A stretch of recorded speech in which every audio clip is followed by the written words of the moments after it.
महाराष्ट्र के बड़े नेता का एक बड़ा खुलासा, यानी हम बात कर रहे हैं एनसीपी सुप्रीमो यानी NCP SP supremo Sharad Pawar की। शरद पवार ने हाल ही में एक बड़ा खुलासा किया। अगर शरद पवार साहब की बात को हम सच माने तो ये बात सामने आती है कैसे सरकारें बनाई जा रही हैं, किस तरीके से इलेक्शन जीते जा रहे हैं और इलेक्शन के रिजल्ट को यानी चुनाव के नतीजे को किस तरीके से मैनेज किया जा रहा है। आप सोचिए ये कितनी भयावह बात है। और हमने हाल ही में देखा कि राहुल गांधी ने एक प्रेजेंटेशन दिया।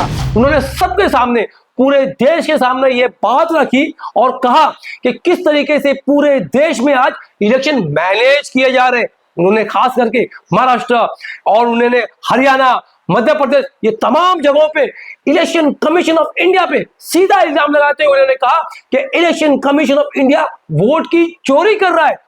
ये तो बहुत बड़ी बात है कि उन्होंने डायरेक्टली इल्जाम लगाया। अगर इलेक्शन कमीशन ऑफ इंडिया पे इतना बड़ा इल्जाम लगाया गया है और ये पूरे देश के सामने इतने बड़े लीडर ने ये बताया है, तो इसमें अगर ये बात में कुछ भी सच्चाई है तो ये हम और आपके लिए, वोटर्स के लिए एक भयावह और ये खतरनाक बात है।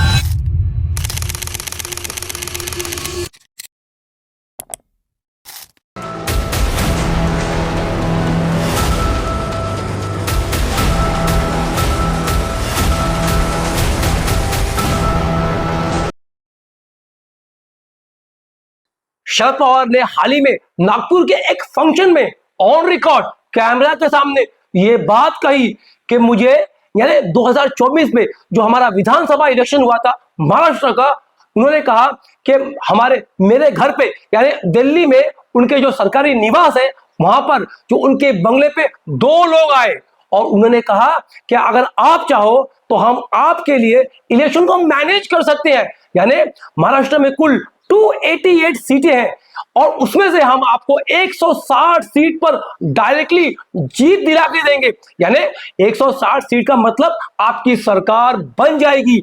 ये उन्होंने खास करके शरद पवार से बात की। ये शरद पवार साहब ने ऑन रिकॉर्ड कैमरा के सामने कहा।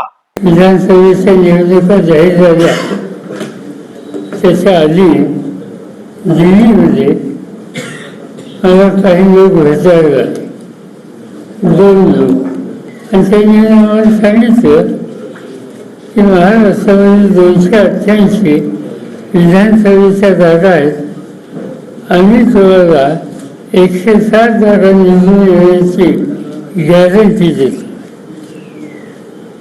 मला आश्चर्य वाटतं आणि स्पष्ट सांगायचं म्हणजे त्यांनी जरी सांगितलं गॅरंटीचं तरी निवडणूक आयोग या संस्थेच्या संबंधी माझ्या मनात काही शंकेची स्थिती नव्हती आणि म्हणून असे लोक भेटत असतात म्हणून त्यांच्याकडे त्यावेळी दुर्लक्ष केलं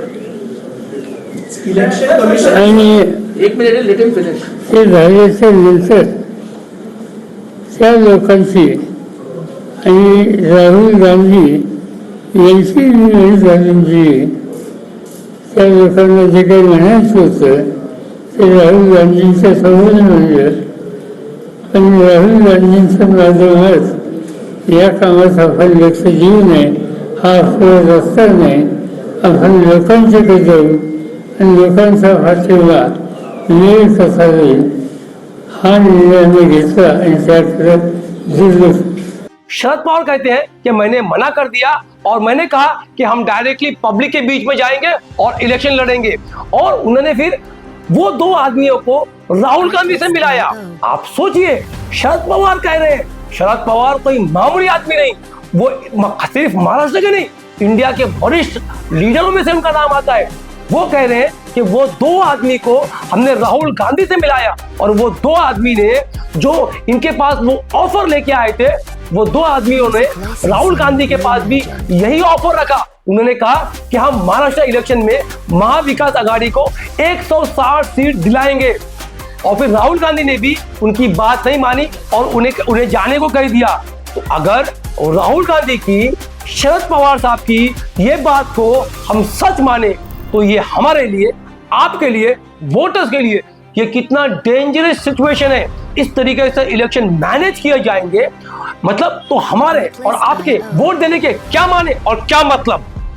यानी हम और आप जनता वोट देती है और हम खुश होते हैं इस बात पे कि हमने वोट दिया है हमारे लीडर को, हमारे नेता को, और हमारे वोट से हमारा लीडर जीत के आया है और मेरे वोट से मेरी सरकार बनी है। ये हम गलतफहमी में हैं। अगर शरद पवार साहब की बात में सच्चाई है तो यानी आज के वक्त में इलेक्शन मैनेज किया जा रहा है, इलेक्शन के रिजल्ट को मैनेज किया जा रहा है, पूरी वोटिंग लिस्ट मैनिपुलेशन करके मैनेज की जा रही है। ये कौन कह रहा है? ये शरद पवार साहब कह रहे हैं और राहुल गांधी कह रहे हैं। तो ये दोनों लीडर का अगर ये बात सही है तो ये बहुत खतरनाक बात है, खास करके हम और आपके लिए और पूरे देश के लिए और वोटर्स के लिए, और ये बहुत बड़ा सवालिया निशान है इलेक्शन कमीशन ऑफ इंडिया के लिए। जब मीडिया ने शरद पवार से पूछा कि वो 2 आदमी जो आपके पास आए थे वो कौन थे, तो शरद पवार ने कहा मैं जानता नहीं और मुझे याद नहीं।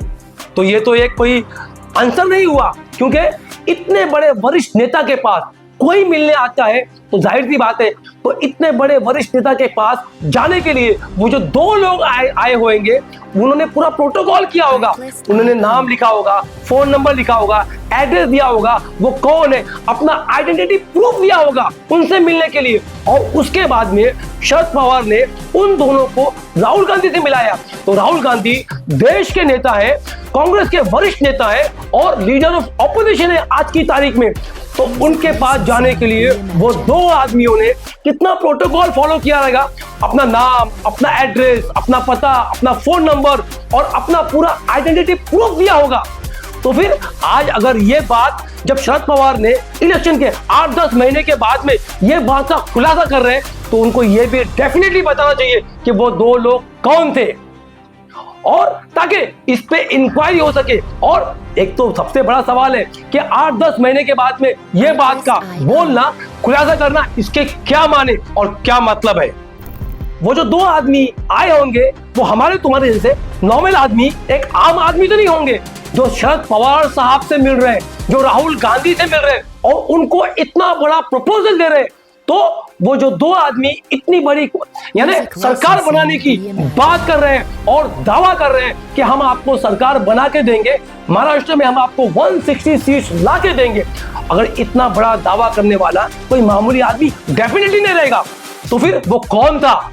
यानी कोई वरिष्ठ नेता, यानी कोई बड़ी ऑर्गेनाइजेशन का जो पूरा इलेक्शन को मैनेज कर सकता है, उसका लिंक, उसका पावर, उसके पास ये अथॉरिटी होगी, जब तो वो शरद पवार साहब से मिलने आया और उसने ये ऑफर दिया।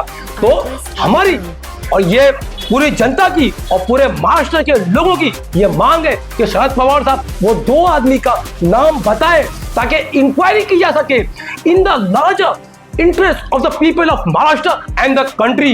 यानी फ्यूचर में हम और आपके वोट के, एक वोटर्स के कोई माने नहीं कि हम वोट कहां दे रहे हैं, किसको दे रहे हैं, कौन सी पार्टी को दे रहे हैं, कोई माने नहीं होगा। आपका, मेरा, हम सबका वोट अगर इलेक्शन इस तरीके से मैनेज किए जा रहे हैं तो हम और आपके वोट के क्या माने। यानी पहले से रिजल्ट तय है, सरकार बनना तय है, इलेक्शन का रिजल्ट मैनेज है और कौन सी सरकार बनेगी, कौन सी पार्टी को कितनी सीट आएगी, अगर ये पहले से ही तय हो चुका है तो हम और आपके वोट के क्या माने। It's a murder of democracy. अगर ऐसा है तो ये लोकतंत्र की हत्या है। NCP SP supremo Sharad Pawar के इतने बड़े खुलासे के बाद हमारे प्रदेश के सीएम देवेंद्र फडणवीस ने क्या कहा वो भी आप सुन लीजिए। देखिए, मुझे इस बात का बहुत आश्चर्य लगता है कि इस प्रकार के सारे बड़े नेताओं के पास इस प्रकार से लोग भारत के चुनाव को प्रभावित करने का आइडिया लेकर जाते हैं और ये केवल एक दूसरे को मिलवाते हैं। ये न पुलिस में कंप्लेंट करते, न इलेक्शन कमीशन को कंप्लेंट करते, न उसके ऊपर कोई कार्रवाई करते।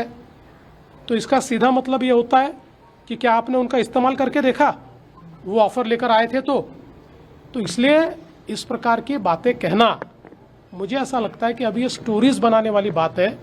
चुनाव आयोग ने कई बार आप ईवीएम को हैक करके दिखाइए ऐसा ओपन चैलेंज थ्रो किया था।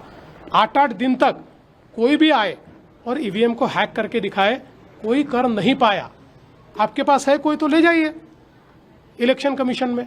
पर ये सब झूठी बातें बोलकर जनता ने जो हमें विजय दिया है, जो जनता ने हमको मैंडेट दिया है, उस मैंडेट को और जनता को अपमानित करना बंद कीजिए। तमाम लोगों से रिक्वेस्ट है कि बराए मेहरबानी ये तमाम चीजों का ध्यान में रखें। जब भी आप वोट दे, ये बात को याद रखें कि क्या हो रहा है, क्या मेरा वोट सही मानों में जहां मैं दे रहा हूं वहीं जाएगा, या मेरा भी वोट मैनेज हो गया है, मैं वोट दूं या ना दूं, यहां दूं या वहां दूं। जो सरकार है, जो पहले से तय है, जो एक रिजल्ट एक पार्टी के लिए पहले से तय हो चुका है, इलेक्शन रिजल्ट मैनेज हो चुका है, वही होगा।